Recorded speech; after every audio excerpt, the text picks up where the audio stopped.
In today's video, we're going to talk about Social Security. Are our Social Security benefits going to be there when we get there? My name is Brad Rhodes. I am sitting out here, one of my favorite spots, out on the back porch. We screened this porch in a few years ago. If you can hear, those are cicadas. We're here in North Carolina in May, and it's I would say that time of year. These cicadas don't come out every year, but they're here this year, and they kind of ramp things up around this time every morning. So hopefully the noise won't annoy you too bad. But anyway, again, I'm Brad Rhodes. I'm the author of the Amazon best-selling book, Protecting Your Retirement. And let's get into it. A lot of people are concerned about Social Security. I want to read to you something, and this comes directly from the Social Security website. And this is what it says. And you can look it up. I've got a link here in the video. Also, in the notes down below the video, you'll see the link to, you're going right to the source. There's a lot of articles written on this subject every single day, every week. But I decided to go straight to the source. And this is what the Social Security Administrative website says. It says, currently the Social Security Board of Trustees projects program costs, talking about the Social Security program, to rise by 2035, the year 2035, so that taxes will be enough to pay for only 75% of scheduled benefits. So basically what it's saying is, if nothing's really going to be done, by the year 2035, only 75% of the benefits currently paid out are going to be able to be paid. Now, I'm 57 years of age. I'm projecting in about 10 years or so, I'm going to start drawing Social Security. Well, this is the year 2024. That gets me right into this time frame. And yes, it's a little concerning. I've been paying in all these years my Social Security taxes and all that, and obviously I want to be able to draw my Social Security and get the benefits I feel like I'm entitled to. Now, that word entitlement, I'm not going to take that too far, but it's a little concerning. So that's the first point I want to make, that Social Security is probably in trouble. The second point I want to make is this, is that, and I'm going to just read here from the screen. It says Social Security has encountered comparable deficits in the past. So it's not like they started Social Security in 1935 and it's just been smooth sailing all these years. Back in 1983, that was when Ronald Reagan was in office, a good while back, they made significant changes to Social Security. One of the big changes they made was, as I'm sure most of you know, that they started bumping up the age when you could get what are called full retirement benefits. Your full retirement age starting next year is 67 years of age. Is when you can get full benefits. Now, you can start drawing at age 62 if you choose to, and you can also wait to age 70 if you choose to. But they bumped up the benefits. So basically what the message they're trying to get across to you, Social Security, the message they want to get to you is, yeah, you can start drawing earlier, but your benefits are going to be reduced. And then if you will wait to start drawing to age 67, 68, 69, even 70 years of age, the longer you wait, the higher your benefit will be. So they're trying to encourage you to delay those benefits. And so I've got a question up here for you.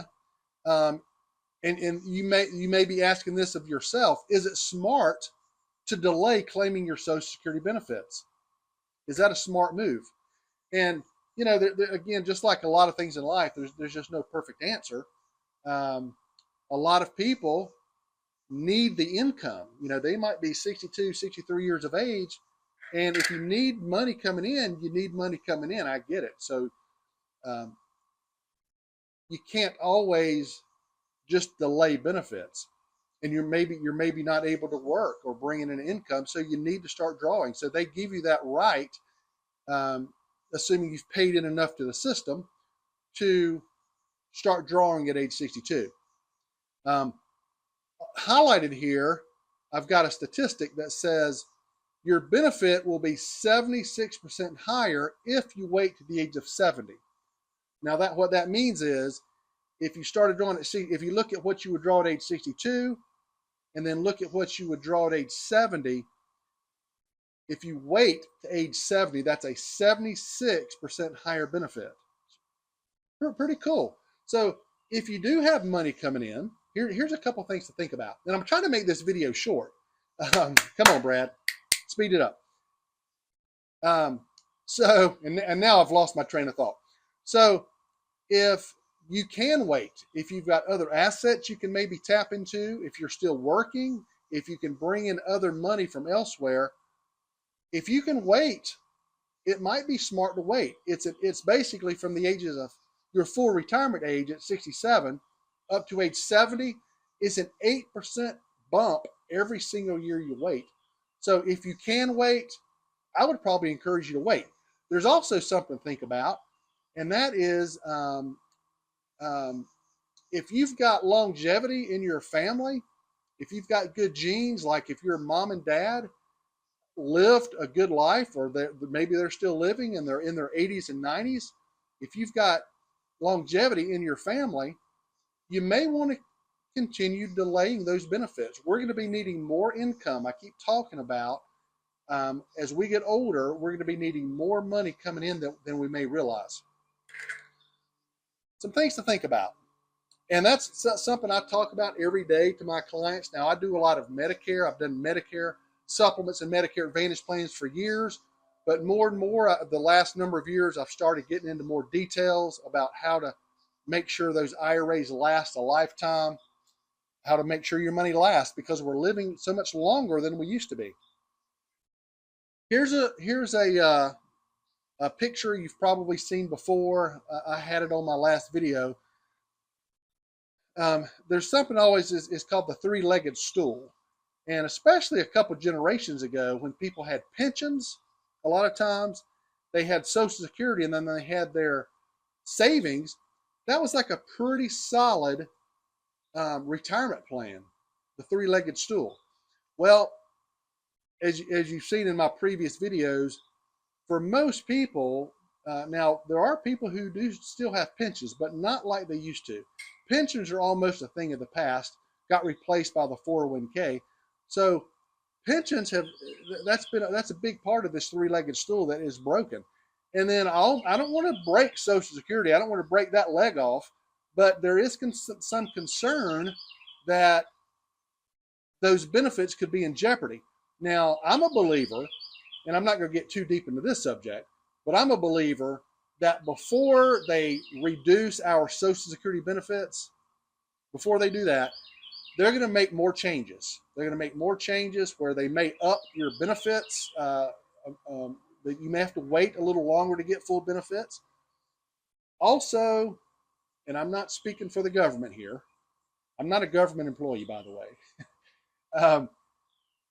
They may start penalizing higher earners. So if you're a high earner, if the government can look at your your tax filings, and they can say, okay, this is a higher earner, they may reduce those benefits. Now, they're already doing that in certain circumstances where they're taxing your benefits if you make over a certain level anyway. But they're probably going to make changes before they start taking away our Social Security benefits. Also, taxes. Boy, I am a big believer that 10 years from now, our taxes are going to go up. I feel like they've got to, with the national debt and all that stuff going on. Social Security is a people drawing Social Security. Those are some major consumers in our economy. To take away benefits from people drawing Social Security, I think that would really be detrimental to our economy. So I don't think they're going to do that, but I think taxes are going to very likely go up. So as I finish up this video, I want to talk about a couple I just recently worked with. And again, like I told you, I've done Medicare for years, all that involved. But another big part of what I do is showing people how to get a guaranteed income coming down the road. So this couple I worked with recently, the gentleman was 65, his wife was 63. The husband has a 401k. The wife does not have a 401k, by the way, but the husband has a 401k. Both of them are drawing Social Security, and they do have some savings. So here's what we were able to do. This guy was just retiring. He knew he needed to roll that 401k over to an IRA. So what we did, he worked with me. We did a tax-free rollover to an IRA. Assuming you do that transfer correctly, that is a tax-free transfer. No taxes are due when you roll that thing over. So we rolled it over to an IRA, and we actually rolled it over into 2 accounts. The first account is really, like I've told this couple, I said, think of this first account as income. Taking care of your needs and even your wants. But this particular couple, they both had Social Security. Now the wife is still working, so they've still got that income. So in 2 years, we're going to take that account and we're going to turn that into an income to supplement their retirement. Again, the wife she's going to be retiring in 2 years, so we're going to turn that into an income. And what's cool about the way we've set it up is this income is for both of them. If the gentleman passes away, the wife will still be able to continue that income for the rest of her life, and vice versa. They will always have that income coming in to supplement their Social Security. The second part of the rollover, we put into an account that's going to grow for them. They're not going to touch it at least till they're age 73, when the IRS makes them take out. Remember, this is 401k, IRA money. When you hit a certain age, the IRS has these things called required minimum distributions, RMDs, that they're going to be forced to start drawing income from that, which is good. That'll be about 8 years down the road, and very likely they will be needing some more income. So that's a good, I feel like that's a good thing what we did. Now we've got also want to mention to you, we've got some a good little software program. There's different ways of doing this based on your, I guess I would say, your financial personality. We've got a software program that kind of walks you through if you're more aggressive minded and want to deal with work with stocks and bonds and whatnot and just be more aggressive. That's one model.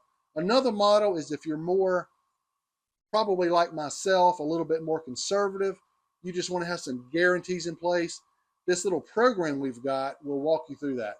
So stay tuned to the next video. That's what we're going to be talking about.